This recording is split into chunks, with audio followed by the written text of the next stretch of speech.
Assalamu alaikum student, how are you? I hope you are all fine. Today our topic is data organization and data analysis. यानी दो topic पे आज हम discuss करने लगे हैं। एक फर्स्ट जो टॉपिक है वो डाटा ऑर्गेनाइजेशन के बारे में है कि डाटा को ऑर्गेनाइज़ किस तरह किया जाता है, और दूसरा जो टॉपिक है उसमें हम डाटा एनालिसिस के बारे में डिस्कस करेंगे। तो फर्स्ट ऑफ़ ऑल हम देख लेते हैं डाटा एनालिसिस क्या होता है। जब अब आपने प्रीवियस लेक्चर के अंदर जो बायोलॉजिकल प्रॉब्लम्स पढ़े थे उसके अंदर हमने मुख्तलिफ हाइपोथेसिस बनाने के लिए मुख्तलिफ डाटा को इकट्ठा किया था, कलेक्ट किया था। तो इस जो डाटा ऑर्गेनाइजेशन है इसके अंदर बेसिकली हम करते क्या हैं कि हम मुख्तलिफ डाटा को ऑर्गेनाइज़ करते हैं। फॉर एग्ज़ाम्पल मैं आपको समझाता हूँ। देखें कि जो साइंटिस्ट होते हैं या बायोलॉजिस्ट होते हैं वो क्या करते हैं, डाटा को कलेक्ट करते हैं किस फॉर्म के अंदर, मैथमेटिक्स फॉर्म्स के अंदर। यानी डाटा को इकट्ठा करते हैं, उसको मैथमेटिक्स फॉर्म देते हैं, तो उसके बाद इस डाटा को कलेक्ट किया जाता है। अब इसके अंदर बेसिकली होता क्या है कि हम मुख्तलिफ डाटा को इकट्ठा करते हैं, जो हम बायोलॉजिकल प्रॉब्लम को सॉल्व कर रहे होते हैं उसके डाटा को हम कलेक्ट कर लेते हैं, और उसको हम मुख्तलिफ टेबल्स की फॉर्म में, फ़्लो चार्ट्स की फॉर्म में, उसके अलावा हम इसको डायाग्राम की फॉर्म में हम इसको चेंजेस करते हैं। तो इसे हम कहते हैं डाटा ऑर्गेनाइजेशन। ठीक हो गया। अब जो दूसरी चीज़ हम बच्चों डिस्कस करेंगे वो है डाटा एनालिसिस। यानी डाटा एनालिसिस क्या होता है, तो ये बेसिकली जो मेन इंपॉर्टेंट इसके अंदर टॉपिक है वो डाटा एनालिसिस के बारे में। अब डाटा एनालिसिस क्या होता है बच्चों कि इसके टू फार्म्स हैं। एक को हम कहते हैं रेशो फार्म और दूसरे कहते हैं प्रोपोर्शनल फार्म। प्रोपोर्शन फार्म यानी दो चीज़ें हैं, ratio forms and proportion form, यानी दो चीज़ें हम डाटा एनालिसिस के अंदर इस्तेमाल करते हैं। First of all we discuss ratio. कि रेशो क्या होती है कि दो मिकदारों के दरमियान जो हासिल तकसीम है, यानी दो मिकदारें हैं आपके पास और उनके दरमियान आप एक किस्म की जो हासिल तकसीम है उसे हम क्या कहते हैं बच्चों, रेशो। फॉर एग्ज़ाम्पल आपके पास टू वैल्यूज़ हैं, टू आपके पास मिकदारें हैं, टू क्वांटिटीज़ हैं।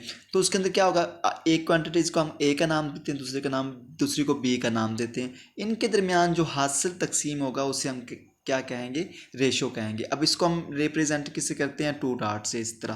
तो इस तरह हम इसे रिप्रेजेंटेशन करते हैं इसकी, रेशो की।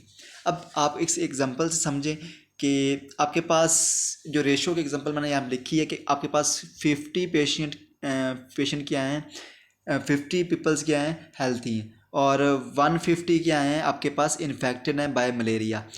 तो आपके पास 50 पेशेंट क्या हैं, हेल्थी हैं, और 150 क्या हैं, इन्फेक्टेड हैं बैक्टीरिया की मलेरिया की वजह से। तो ये आपके पास अब एक किस्म की आपके पास आप डाटा एनालिसिस कर रहे हो कि आपके पास 50 पेशेंट लोग क्या हैं, हेल्थी हैं, और 150 क्या हैं, इन्फेक्टेड हैं। तो इनके दरमियान हम रेशो जब मालूम करेंगे तो रेशो क्या आएगी, 1:3। यानी 1% क्या है, 1 रेशो क्या है, हेल्थी हैं, और 3 रेशो क्या है, इन्फेक्टेड हैं। यानी 1 रेशो क्या आएगा, 3। यानी इसका मतलब ये हुआ कि जो हमारे पास इन्फेक्टेड लोग हैं वो ज़्यादा हैं और जो हेल्थी लोग हैं वो कम हैं। तो इस तरह हम दो मिकदारों के दरमियान हम एक किस्म की रेशो मालूम करते हैं। अब जो दूसरी चीज़, मेन चीज़ है वो क्या है, प्रपोर्शन। अब प्रपोर्शन बेसिकली मैंने यहाँ पर तो पॉइंट्स बना के लिखे हैं कि पहला क्या है, यहाँ पे टू डाटा, यानी हम दो डाटा को मालूम करते हैं। रेशो के अंदर हम 1 डाटा को डिस्कस करते हैं, और प्रपोर्शन के अंदर हम 2 डाटा को क्या करते हैं, डिस्कस करते हैं। और प्रपोर्शन के अंदर क्या होता है कि जो दोनों मिकदारें हैं, ये दोनों डाटाज हैं, वो दोनों क्या होते हैं, इक्वलाइज होते हैं। ये दोनों क्या होते हैं, इक्वलाइज। यानी आपके पास पहली, फॉर एग्जांपल आपके पास 2 वैल्यूज़ हैं, ए रेशो बी, ये एक वैल्यू है आपके पास, और दूसरी है बी रेशो सी, यानी 2 वैल्यूज़ हैं। तो इनके दरमियान ये दोनों वैल्यू क्या होंगी, आपस में इक्वल होंगी, बराबर होंगी। तो ये 3 पॉइंट्स हैं किसके बारे में, प्रोपोर्शन के बारे में। अब हम नेक्स्ट चलते हैं इसकी एग्जांपल की तरफ कि प्रोपोर्शन की एग्जांपल समझने की कोशिश करते हैं क्या है प्रोपोर्शन क्या होता है। अब बेसिकली हम प्रोपोर्शन के अंदर हमें 3 वैल्यूज़ गिवन होती हैं और 4th वैल्यू हमने डिफ़ाइन करनी होती है। अब इसको एग्जांपल समझ थोड़ा सा, क्या आपके पास 100 स्पैरोज़ हैं और 100 स्पैरोज़ को आपने मॉस्कीटो से बाइट करवाया। यानी आपके पास 100 स्पैरोज़ हैं और उसे आपने बाइट करवा दिया किससे, मॉस्किटो से। अब उस 100 में से आपने 20 स्पैरो को लिया और उसे बाइट करवाया किससे, एक इन्फेक्टेड मॉस्किटो से, यानी जो ऐसा मॉस्किटो जो मलेरिया की वजह बनता था, तो उससे आपने 20 स्पैरो को बाइट करवाया। जब आपने उससे 20 स्पैरो को बाइट करवाया तो उसमें से 14 स्पैरोज थी, वो बच्चों क्या हुई कि जो 14 स्पैरोज थी वो क्या हो गई, मलेरिया से इन्फेक्टेड हो गई, और जो बाकी 6 थी वो क्या हो गई, वो मलेरिया से इन्फेक्टेड ना हुई। तो यानी इस रेशो को हमने इसके दरमियान अब रेशो निकालना शुरू की। तो जो रेशो 1 हमारे पास आई वो क्या थी, 14:20, यानी हमारे पास 20 स्पैरो थी और उसमें से 14 क्या हो गई, मलेरिया से इन्फेक्टेड हो गई। तो 14 क्या हुई, मलेरिया से इन्फेक्टेड, रेशो क्या हुई 20, यानी 20 हमारे पास कुल स्पैरो थी और उसके अंदर से 14 क्या होगी, इन्फेक्टेड हो गई।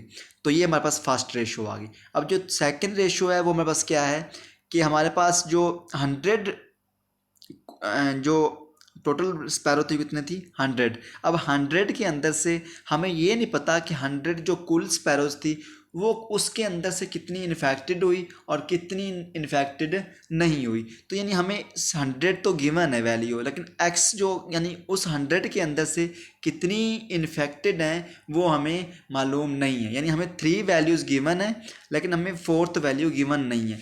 तो इस वैल्यू को हम जानने के लिए क्या करेंगे कि प्रोपोर्शन करेंगे, यानी x हमारे पास second ratio x ratio 100 is equal to, ये क्योंकि हम प्रोपोर्शन के अंदर दोनों वैल्यू को इक्वलाइज करते हैं। ठीक हो गया।